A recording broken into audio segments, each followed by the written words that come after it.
Mom backed my stepfather and his kids, threw me out, but they forgot I'm the one who owns the house. Now it's time to take it back. Emotional hook.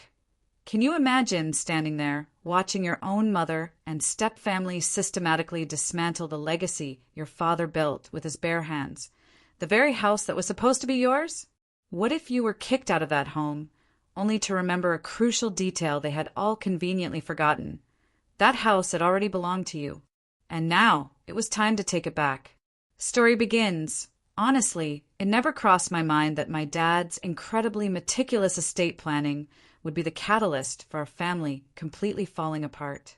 There's a lot to unpack here, and I want to make sure you get the full picture, so let's rewind a bit. I'm 35 and I work as a senior software architect at one of the big tech companies in Seattle. This was always the kind of job my dad envisioned for me. Technology is the future, he'd beam, practically bursting with pride when I got into UW's computer science program. He wasn't a tech guy himself. He owned a really successful construction business, but he had this uncanny knack for predicting trends, seeing things others missed. My dad started his business from nothing back in the late 80s, right when a recession hit. He built it up during some of the toughest times, taking on projects that other contractors wouldn't even touch, with just a pickup truck and his tools. Mom used to tell me how they lived in a tiny apartment, scrimping and saving, but Dad had this unwavering belief in his vision. The key, he'd often say, is to build relationships, not just buildings. That philosophy, that deep human connection, is what got him through those lean early years. His business was unique because he genuinely cared about his customers and his crew. He was a firm believer in open pricing and realistic schedules, even if it meant losing bids to rivals who made exaggerated promises. First, establish trust, he'd advise. The profits will follow. And he was right. His company, renowned for tackling intricate restoration projects that demanded both technical skill and historical sensitivity, truly thrived in the Seattle area by the mid-90s. Because of these deep bonds he'd forged, Dad's business sailed through the 2008 financial crisis when so many others sank. He didn't fire a single employee. Instead, he slashed his own income to zero and even took out a second mortgage on his beloved Mustang. I swear, I learned more about leadership just watching him navigate that period than I ever could from any management course. Your employees are your extended family, he told me. You take care of them, they'll take care of your business. I didn't realize it then, but his management style heavily influenced my own career. When I became a team lead at my software company, I applied so many of his principles. I set up rigorous documentation for our code, just like he kept meticulous logs for every construction site. His emphasis on fostering strong relationships helped me guide my development team through some brutally tight project deadlines. I met Emily, my now wife, at a hackathon in my junior year. She was studying business administration and helped plan the event. Despite my sleep deprivation, energy drink addiction, and probably disheveled appearance, she somehow found my passion for code charming. From the moment he met her, Dad adored Emily. She grounds you, he told me after their first dinner together. Don't let this one get away. After college, he even helped Emily launch her own marketing firm. He introduced her to his network of local business owners, showed her how he drafted his contracts, and shared his business philosophy. Success isn't just about what you know, he'd tell us. It's about helping others succeed too. Dad was always teaching, always sharing his wisdom. Those formative years were truly special. Emily and I would drive to my parents' house every Sunday for dinner. We'd all sit on the back deck Dad built, chatting about everything and nothing while he fired up the grill. Even though he couldn't grasp the technical details of my latest projects, he'd still ask probing questions. Mom used to just roll her eyes fondly, saying, "There they go again with the computer talk." The house itself was Dad's pride and joy. He bought it with the profits from his first major construction job in the 90s, a historic restoration project that really put his business on the map. It's this beautiful craftsman-style home in one of Seattle's older neighborhoods. With a wraparound porch and a garage, he transformed into the most organized workshop you've ever seen. Each tool has its place, he'd say, placing everything with almost fanatical precision. Dad treated that house like a living testament to his skill. Every renovation was meticulously organized and documented. Every repair, improvement, and paint job recorded in a thorough spreadsheet he maintained. A house is like a living thing. He'd explain, showing me how to clean the gutters or inspect the foundation. He had a maintenance regimen for everything, from checking the roof after winter storms to changing air filters. Neglect the little things, he'd warn, and they become big problems. The workshop wasn't just a sanctuary. It was our classroom, a place where he taught me about so much more than just tools.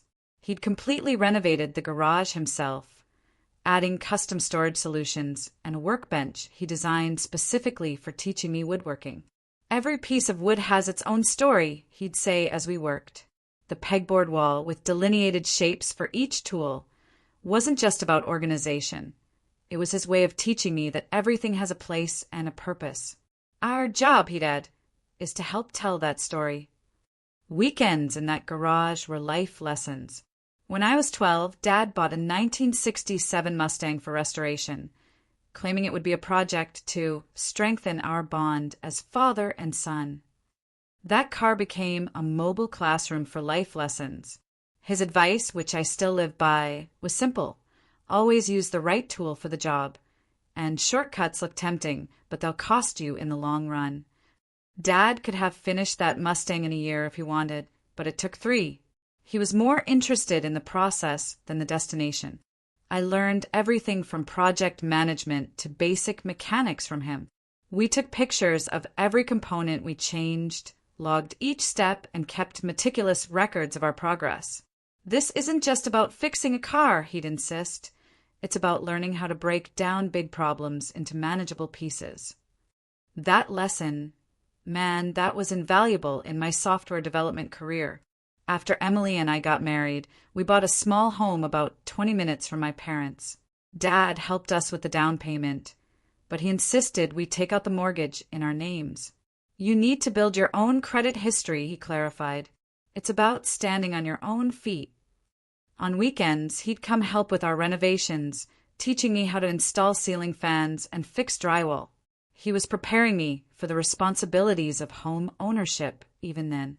My career was really taking off around this time. I'd just been promoted to team lead, overseeing a team building infrastructure solutions. I loved every second of it, even if the hours were long and the pressure intense. Dad would often call during my lunch breaks just to check in.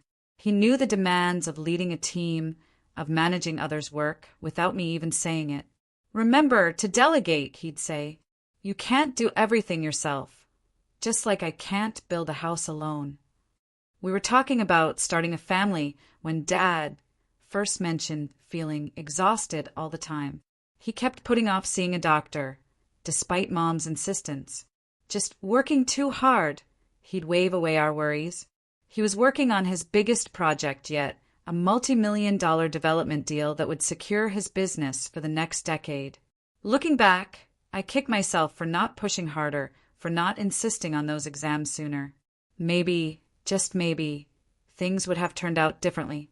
At the time, the business was booming. Dad was talking about expanding into historical restoration projects across the Pacific Northwest and had even just opened a second office in Portland. He'd built a reputation for modernizing historic structures without sacrificing their character. It's about embracing the future while respecting the past, he'd tell his clients. That love of preservation influenced everything he did, both personally and professionally. Our last meaningful conversation was about the Mustang. We'd just finished the restoration, and he was talking about taking it to car shows. We should sign up for the Pacific Northwest Classic, he said, his eyes glowing like a kid's. He was planning for the future, right up until the very end. Gonna show these youngsters what a real muscle car looks like, he chuckled. It started like any other morning, until everything changed. My phone buzzed during an early meeting. We were deep in a critical project conversation, so I almost didn't answer. But some instinct told me to step out and take it. It was Mom, crying so hard she could barely speak. Dad had collapsed on a construction site. By the time I got to the hospital, he was gone. The doctors said it was a sudden, massive heart attack. He was only 58. The weeks after Dad's passing were a blur of grief and bureaucracy. The funeral was packed. Dad's business and his community involvement had touched countless lives.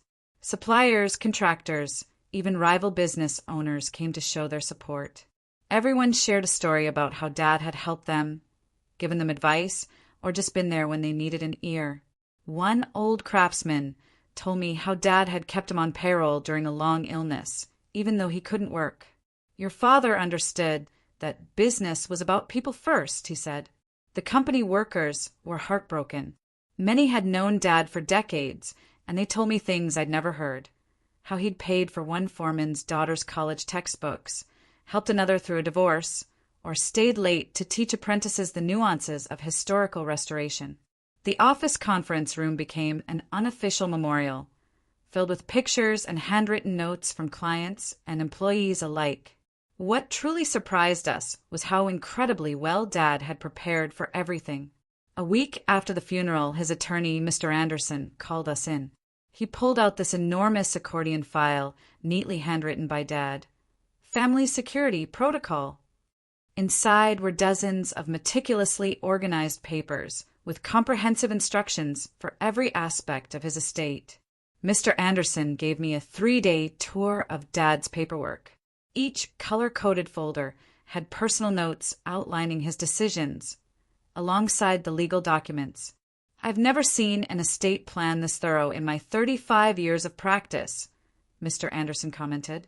Dad had even included a 5-year business transition plan with backup scenarios for various contingencies. It was just him. After that, Mom started attending a bereavement support group at her church. She first mentioned Steve, a 58-year-old man, in passing. Steve suggested this great book about healing, or Steve said it's normal to feel this way. He was one of the group facilitators, having lost his wife to cancer 2 years prior. Even if it felt a little fast, I was just happy she was getting support. Emily reminded me that everyone grieves differently. Soon, Mom was attending church functions with Steve more often. After-service coffee gatherings turned into lunch meetings, then dinner dates. Our family friends started to worry about how quickly their friendship was developing. My Aunt Jane even pulled me aside at a family get-together, concerned Mom was rushing into things to fill Dad's absence. Mom's changes became more pronounced. She cut her hair, started dressing differently, even ripped out the garden Dad had helped her create. Every time I questioned these changes, she'd snap, "It's time for a fresh start." The woman who used to spend hours reminiscing about her life with Dad now barely mentioned him. It happened faster than any of us anticipated. 6 months after Dad's death, Mom announced that Steve was moving in. His adult children, James, 30, and Lisa, 32, would be moving in too. Mom said it would bring life back into the house. I tried to be understanding, but it felt like she was in a frantic rush to replace everything Dad had built. I was at a crossroads. How could I preserve Dad's legacy without jeopardizing Mom's chance of happiness? Emily advised me to find a balance, but I couldn't shake Dad's words from his letter. "Son, preserve those memories." Update 1.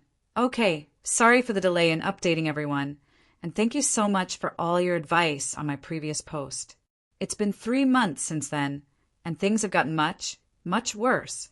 Steve's domineering attitude, which used to just annoy me, has escalated. He acts as if he owns the house my dad left me.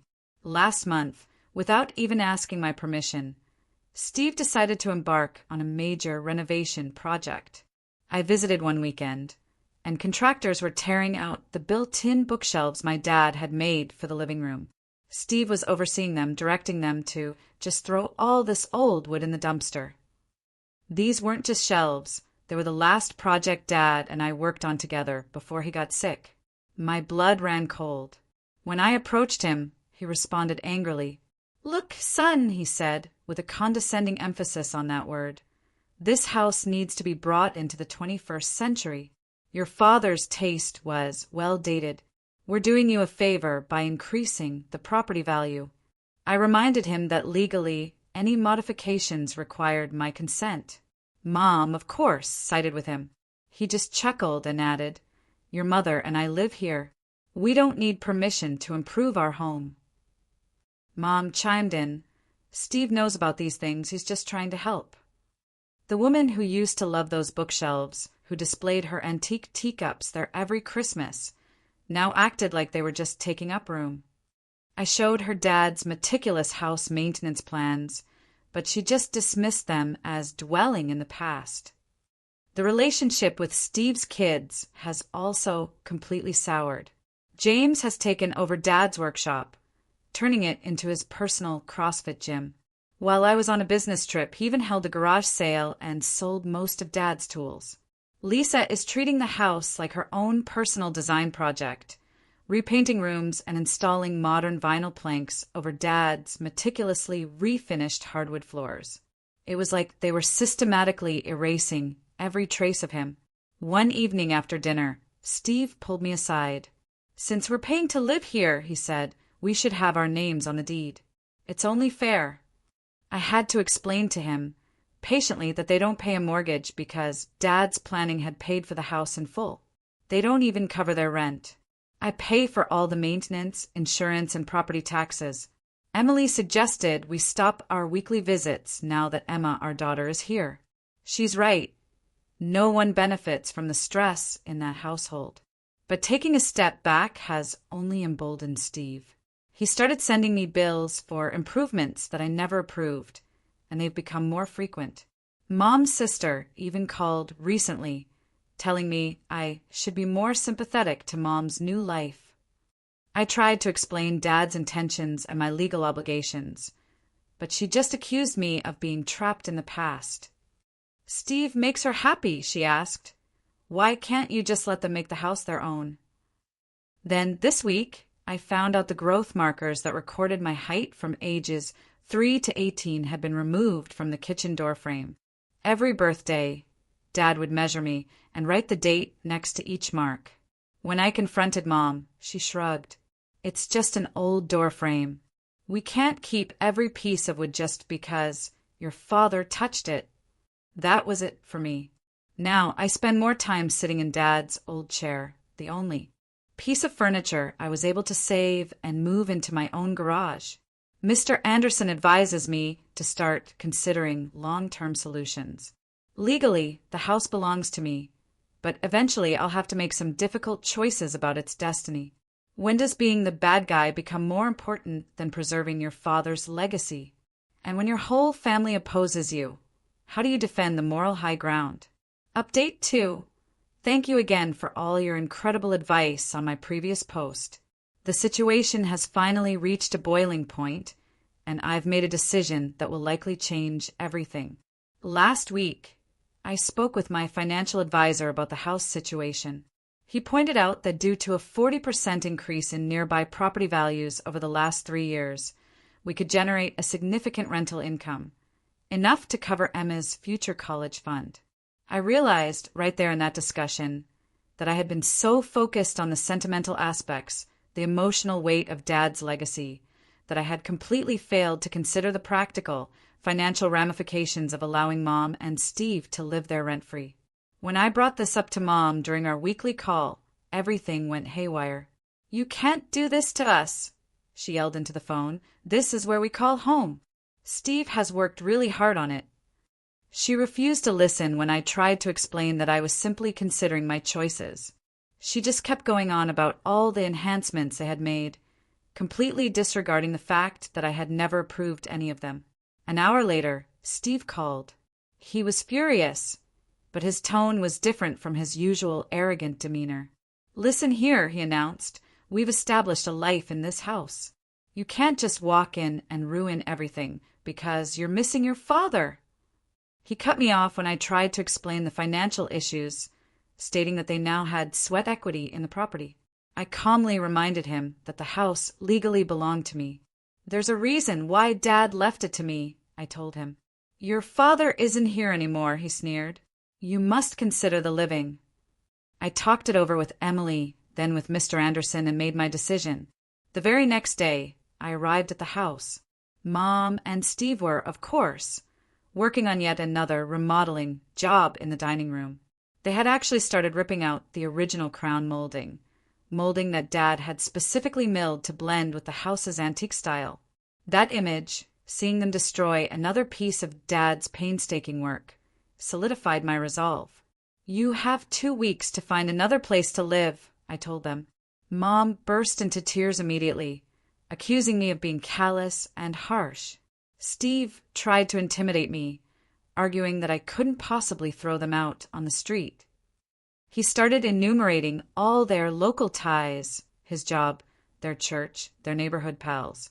But faced with challenging circumstances, I maintained my composure and firmness, just as my father had taught me. This is my property, I declared. Dad left it to me for a reason, and I am exercising my legal right as the owner. Steve's cheeks flushed red, and he started to tally all the money they had spent on upgrades. I informed him that, in fact, these unapproved alterations had actually diminished the historical value of the property. Things got even worse when Lisa came home and joined the argument. Mom immediately used her pregnancy as emotional leverage. How could you treat your stepsister this way? She's going to have a baby.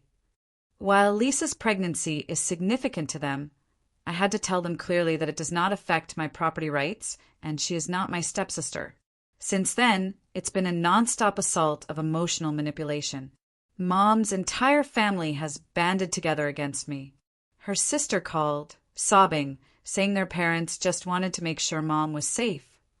Steve's brother, a local real estate agent, left long messages about the challenging rental market.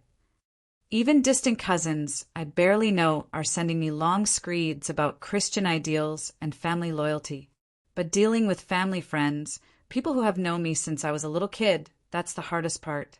People who grew up with me are now telling me how disappointed they are in my decisions. Every call feels like another tiny betrayal. Some even claim I'm damaging Dad's standing in the neighborhood.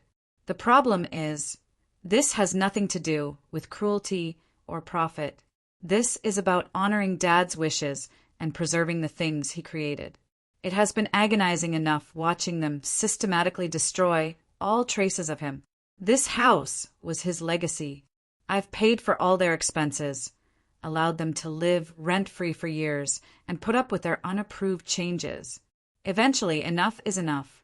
They have 2 weeks to come up with new plans. I'm refusing to give in to Mom's constant demands for more time. Mr. Anderson confirms that the law is entirely on my side and that I have been more than generous. He's helping me prepare official paperwork for the notice to vacate, ensuring everything is accurately documented. I know that this makes me appear to be the villain in everyone else's story. But sometimes standing up for what's right requires making difficult choices, even when others disagree. I learned that from my dad. Update 3/conclusion. We appreciate everyone's support during this incredibly trying time. Things have finally reached an unavoidable end, and this will most likely be my last update. I gave Mom and Steve a 2-week deadline, and it's now passed.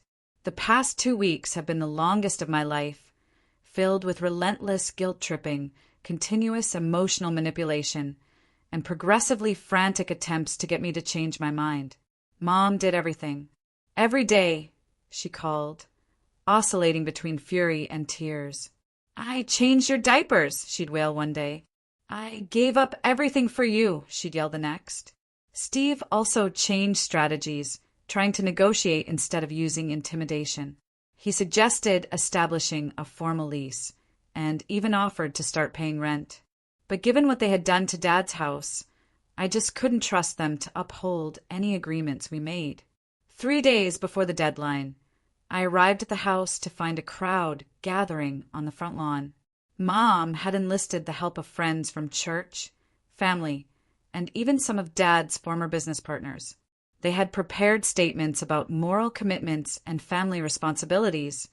It was a full-blown intervention. For 2 agonizing hours, I listened to people criticize me for being a bad son. Mom's pastor spoke about honoring your parents. Dad's old secretary, with tears in her eyes, recalled his generosity.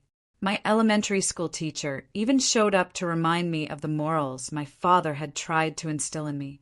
The hardest part was when Lisa got up, covering her pregnant abdomen with her hands, and talked about how stress could hurt her unborn child, while Mom cried silently beside her.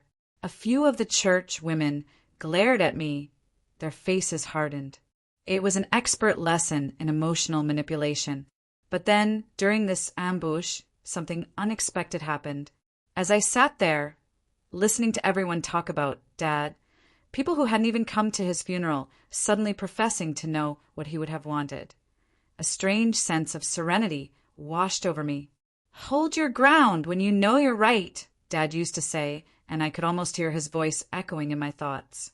I got to my feet and addressed the group. I spoke about how Dad meticulously planned everything to ensure his family's future, how he had built this house with his own hands.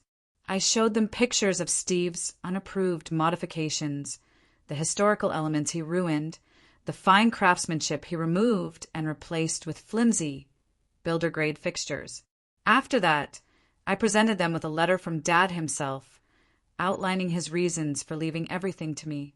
As I read his remarks about trust, accountability, and preserving his legacy, some of the elder business associates in the crowd nodded. They understood. They knew Dad, truly knew him. Shortly after, the group scattered. Some looked disapproving, but the righteous wrath had clearly subsided. Others gently apologized as they walked away. Mom and Steve returned inside without another word. On the morning of the deadline, I showed up with Mr. Anderson and a locksmith. I had hired a security company to be on hand, just in case, though they weren't required.